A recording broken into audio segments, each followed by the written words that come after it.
Assalamualaikum warahmatullahi wabarakatuh. Halo semuanya, perkenalkan nama saya Nur Ainun dari Prodi Pendidikan Guru Sekolah Dasar semester 7 dengan NIM 856757835. Di sini saya akan memaparkan materi presentasi saya yaitu modul 3 KB2 tentang rencana perbaikan dan proposal penelitian tindakan kelas. Namun, di sini saya hanya akan memaparkan materi mengenai rencana perbaikan. Oke, sebelum menonton video ini, harap subscribe dan komen hal-hal yang positif agar memberikan semangat kepada sang kreator. Terima kasih. Tanpa menunggu berlama-lama, mari kita mulai. Check it out. Baiklah, di sini saya sudah menampilkan PPT materi saya, yaitu modul 3 KB2 tentang rencana dan proposal penelitian tindakan kelas. Baik, kita ke slide berikutnya. Kita masuk ke rencana perbaikan. Seperti yang sudah saya bahas tadi, saya akan hanya membahas rencana perbaikan. Saya akan menjelaskan sedikit apa itu rencana perbaikan. Secara gambaran atau mudahnya saja, rencana perbaikan itu adalah memperbaiki sesuatu agar lebih baik lagi. Contohnya, rencana perbaikan yang ada dalam modul ini, apa yang harus diperbaiki itu adalah rencana pelaksanaan pembelajaran atau RPP. RPP itu tentu saja harus ada mengalami perbaikan karena kita bisa melihat RPP tersebut sudah lengkap atau belum. Nah, RPP tentu saja sangat berkaitan erat dengan seorang guru. Mengapa demikian? Karena RPP itu merupakan rencana pelaksanaan pembelajaran yang terdiri dari tujuan, yang terdiri dari materi, bahan ajar, sumber belajar, terus terdiri dari kegiatan pembelajaran yang terdiri dari kegiatan awal, kegiatan inti, kegiatan penutup, serta adanya evaluasi dan refleksi. Nah, di sini saya akan membahas bagaimana langkah-langkah untuk memperbaiki rencana pelaksana pembelajaran yang tercantum pada rencana perbaikan. Nah, rencana perbaikan sendiri pada modul itu bertuliskan ialah menuangkan alternatif perbaikan menjadi sesuatu rencana yang siap untuk dilaksanakan dan yang mempersiapkan segala sesuatu dengan cermat. Nah, rencana ini perlu kita tuangkan dalam sebuah format yang memungkinkan kita untuk membuat perencanaan secara sistematis. Artinya, rencana perbaikan itu ada step by step atau langkah-langkahnya. Nah, di sini ada langkah-langkah rencana perbaikan RPP. Yang sudah saya bahas tadi bahwa rencana perbaikan yang akan kita bahas itu adalah rencana perbaikan pada RPP. Agar mampu mengembangkan RPP perbaikan yang akurat, dengan kata lain mengembangkan alternatif tindakan yang telah Anda kembangkan, kita memperoleh sejumlah langkah. Yang pertama itu ada namanya skenario pembelajaran. Yang kedua, ada mempersiapkan fasilitas, sarana, dan prasarana. Dan yang ketiga, menyusun RPP yang lengkap. Dan yang keempat, melakukan simulasi perbaikan. Oke, kita akan bahas satu-satu langkah-langkah dari rencana perbaikan RPP. Itu apa saja? Oke, yang pertama itu ada skenario pembelajaran. Skenario pembelajaran. Dalam pikiran kita atau dalam pikiran saya sendiri, skenario itu adalah sebuah gambaran apa yang akan kita berikan untuk menyusun RPP agar baik dan benar, agar bisa dipahami oleh siswa, agar kita bisa melaksanakan RPP itu dengan baik, dengan lancar. Nah, skenario pembelajaran sendiri itu dalam modul atau yang sudah saya tampilkan di PPT itu adalah skenario pembelajaran itu terdiri dari langkah-langkah dalam pembelajaran yang berkaitan dengan perbaikan yang diinginkan. Nah, langkah-langkah yang ditempuh ini diharapkan mampu menghasilkan perbaikan yang dirancang oleh guru.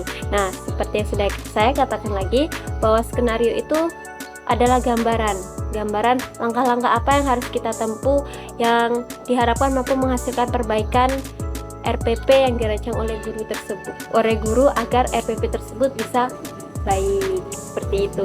Oke, selanjutnya kita masuk slide kedua, yaitu mempersiapkan sarana dan prasarana pembelajaran. Oke, sarana dan prasarana pembelajaran itu tentu saja penting untuk menunjang efektivitas pembelajaran yang akan kita berikan. pada bagian ini diperlukan dalam melaksanakan tindakan perbaikan. Artinya sarana dan prasarana itu perlu kita berikan dalam rencana perbaikan. Nah, seperti apa sih sarana dan prasarana pembelajaran yang harus kita berikan? Yang pertama itu mempersiapkan alat peraga.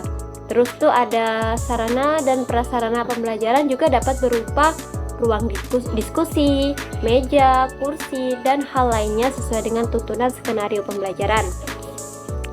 Pada modul terdapat penjelasan bahwa untuk menyiapkan alat peraga ini, kita sebagai guru bisa melibatkan siswa. Namun, kita melibatkan siswa bagaimana? Kita bisa meminta mereka membawa gambar atau benda-benda yang mudah didapat di rumah, yang sekiranya benda-benda tersebut atau alat-alat tersebut diperlukan untuk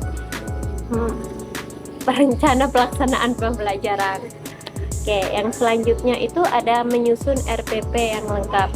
Jika kita sudah mengembangkan skenario, jika kita sudah mengetahui sarana dan prasarana apa saja yang sekiranya diperlukan dalam RPP kita bisa menyusun RPP kita yang lengkap atau dengan lengkap. Tentu saja RPP tersebut harus disusun sedemikian rupa, sedemikian bagus, sedemikian unik dan rapi agar pelaksanaan pembelajaran tersebut dapat berjalan dengan baik. Kenapa RPP itu sangat penting? Seperti yang sudah saya tampilkan di PPT ini, bahwa menyusun RPP yang lengkap itu memiliki manfaat. Yang pertama itu membuat pembelajaran lebih sistematis. Sistematis itu artinya lebih terencana, tertata, terorganisir. Terus yang kedua, memudahkan guru untuk menganalisis keberhasilan siswa dan keberhasilan dalam penyusunan materi yang telah direncanakan. Menganalisis keberhasilan siswa itu bagaimana? Dalam RPP itu terdapat sebuah evaluasi. Evaluasi itu bisa terdiri dari butir soal. Nah, butir soal itu bisa kita berikan kepada siswa dan kita bisa mengetahui tingkat keberhasilan siswa memahami materi kita yang telah kita cantumkan dalam RPP itu bagaimana. Apakah sudah berhasil atau belum? Nah, jika belum, itu kita juga bisa mengevaluasi RPP kita. Apa yang kurang dan bagaimana membuat RPP tersebut lebih bisa mudah dipahami oleh siswa. Maksudnya bukan RPP-nya yang mudah dipahami oleh siswa, tapi penyampaian materi yang telah kita susun di RPP tersebut yang bisa membuat siswa lebih mudah memahami materi yang telah kita berikan. Terus yang ketiga, memudahkan guru untuk menyiapkan materi. Memudahkan guru untuk menyiapkan materi ini adalah, mengapa demikian bisa dikatakan demikian? Karena kita sebagai guru itu tidak susah-susah lagi harus mencari materi dulu, atau harus bingung menyampaikan materinya bagaimana, alat peraga apa yang dibutuhkan. Nah, dengan menyusun RPP yang lengkap, itu kita bisa memudahkan guru menyampaikan materi, karena kita sudah mengetahui materi apa yang akan kita sampaikan, bagaimana kita akan menyampaikan materi, serta alat peraga apa saja yang kita butuhkan dalam menyusun RPP yang lengkap. Nah, yang selanjutnya itu sebagai bahan evaluasi dan refleksi. Itu bahan evaluasi dan refleksi itu penting untuk guru maupun siswa.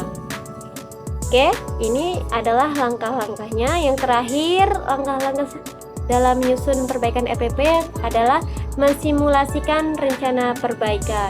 Nah, mensimulasikan, simulasi itu artinya mencoba. Dalam hal ini, mensimulasikan rencana perbaikan yang kita buat itu bisa kita meminta bantuan teman sejawat kita, yaitu guru.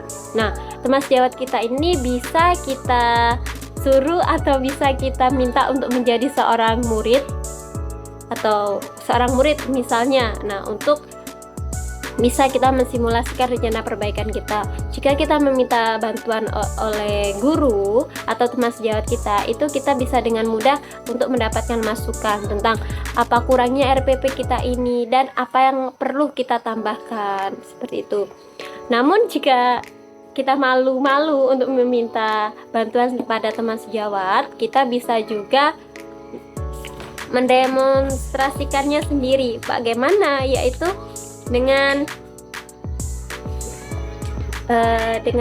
sebentar ya, yaitu dengan mencobakan sendiri hal-hal yang memang kita anggap baru dan sangat penting, seperti menggunakan alat peraga, menata pertanyaan, membentuk kelompok belajar, dan menjelaskan dengan menggunakan bahasa yang lebih sederhana.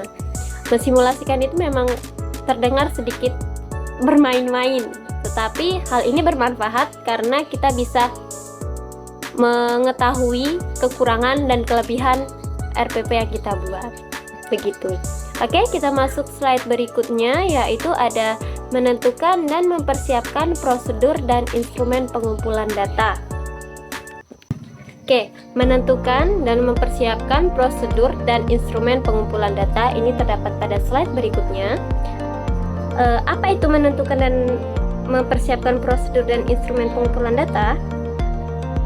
Ini bisa kita minta bantu teman sejawat, karena hal ini seperti yang sudah poin-poinnya sudah saya tampilkan di PPT, bahwa menentukan dan mempersiapkan prosedur dan instrumen pengumpulan data ini disusun berdasarkan masalah dan tujuan perbaikan. Kita bisa minta bantuan teman sejawat itu melalui data kualitatif dan dapat dikumpulkan melalui observasi menggunakan lembar observasi. Dan kalau kita meminta penilaian menggunakan wawancara, kita bisa menggunakan panduan wawancara, atau juga bisa menggunakan sumber data lain seperti dokumen kelas, catatan guru, dan hasil refleksi. Oke, itu adalah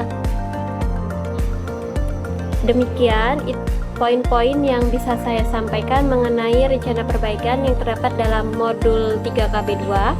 Nah, jika ada kalian ingin memberikan pertanyaan, silahkan beri pertanyaan di kolom komentar.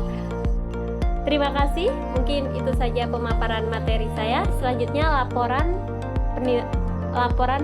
atau proposal penelitian tindakan kelas itu akan disampaikan oleh teman saya, Reina Zaza.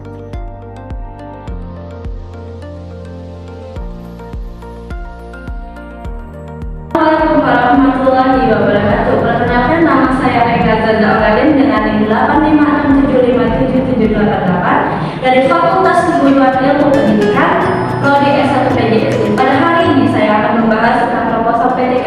Hakikat proposal PTK dalam konteks pendidikan, proposal atau susulan merupakan satu dokumen yang berisi tentang rencana suatu kegiatan pendidikan yang dirancang oleh para pengusungnya. Proposal ini diajukan oleh guru atau satu tim yang terdiri dari dosen PTK yang berkolaborasi dengan guru untuk memenuhi satu persyaratan yang dikeluarkan oleh sponsor.